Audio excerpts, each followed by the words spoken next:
ஸ்தோத்திர பலியிடுகிறவன் என்னை மகிமைப்படுத்துகிறான். தன் வழியை செவ்வைப்படுத்துகிறவனுக்கு தேவனுடைய இரட்சிப்பை வெளிப்படுத்துவேன் என்று சொல்லுகிறார். சங்கீதம் 50:23.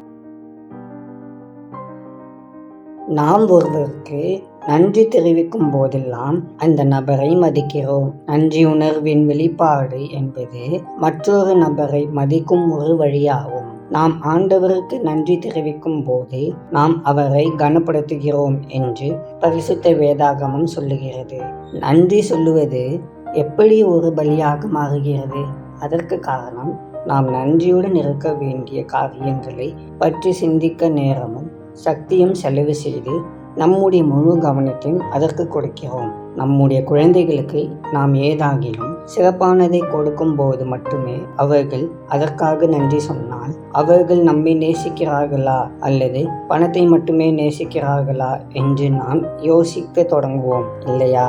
அப்படியே தேவன் நமக்கு செய்யும் நன்மைகளுக்காக மட்டும் நாம் நன்றி சொல்லுகிறவர்களாக இருந்தால், நான் உண்மையிலேயே தேவனை நேசிக்கிறேனா அல்லது தேவன் எனக்காக செய்யும் காரியங்களை நான் நேசிக்கிறேனா என்று நம்மை நாமே கேட்டுக்கொள்ள வேண்டும். ஆண்டவர் செய்கிற நன்மைகளுக்காக மட்டுமல்ல, அவர் ஒருவரே தேவன் என்பதற்காகவும் அவருக்கு நன்றி சொல்ல நாம் கற்றுக்கொள்ள வேண்டும். அது நம்முடைய ஆவிக்குரிய வளர்ச்சியில் நல்ல முன்னேற்றத்தையும் உறுதியான ஐக்கியத்தையும் கொடுக்கும்.